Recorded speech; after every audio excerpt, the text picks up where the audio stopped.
بسم اللہ الرحمن الرحیم، السلام علیکم۔ غربت اور تندرستی کی وجہ سے انسان ایسے مسائل کا شکار ہو جاتا ہے جس سے نکلنا ناممکن ہو جاتا ہے۔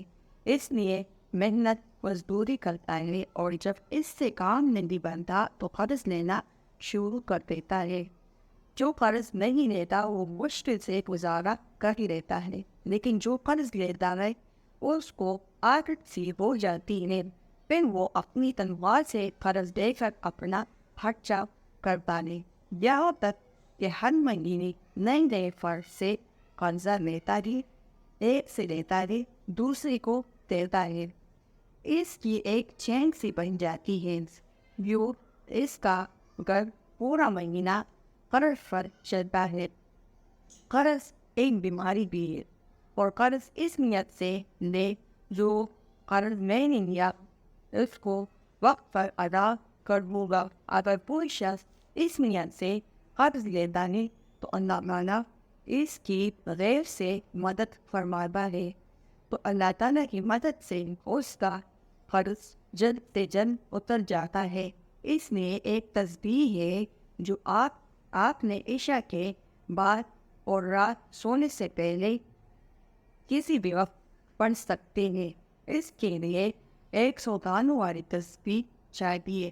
199 والی تسبیح پر اللہ کے اسماء حسنہ کو پڑھنا ہے۔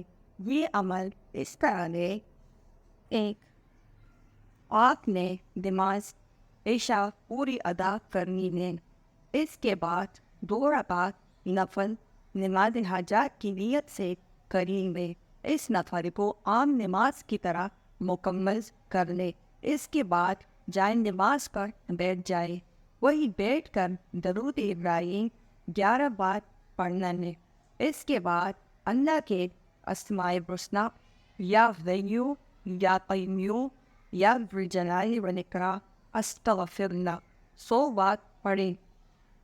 اس اسماء حسنی نام کو پڑھتے ہوئے آپ کے دل کا تاثر ایسا ہونا چاہیے کہ اللہ ذوالجلال کی ذات ہے جو شروع سے آئے تک ہے۔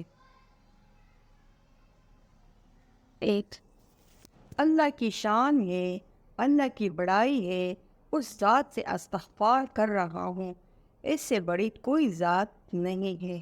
اس یقین کے ساتھ پڑھیں گے تو انشاءاللہ ایک روحانی سکون ملے گا۔ اس طرح اللہ سے دعا مانگے، دل سے مانگی ہوئی دعا ضرور قبول ہوگی۔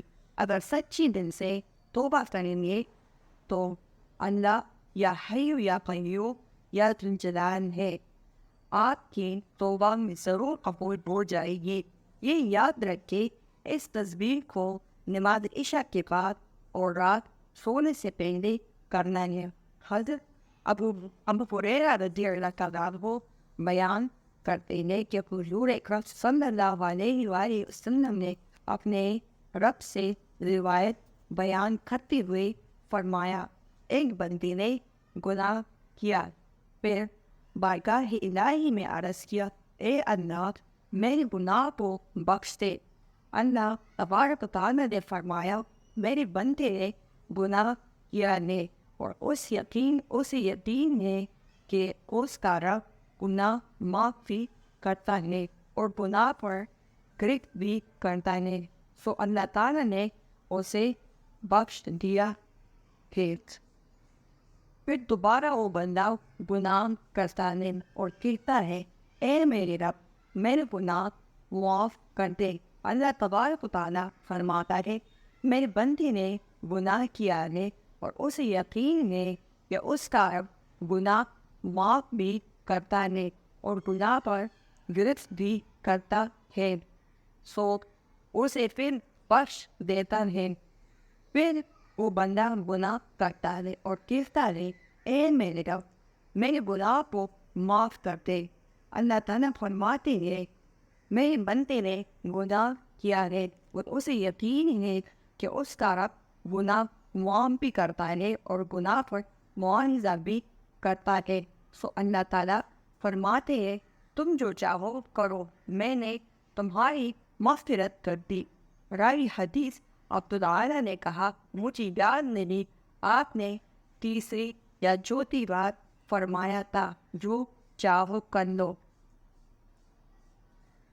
ایک اللہ تعالیٰ ہم سب کو عمل کرنے کی توفیق عطا فرمائے، آمین۔ اللہ حافظ۔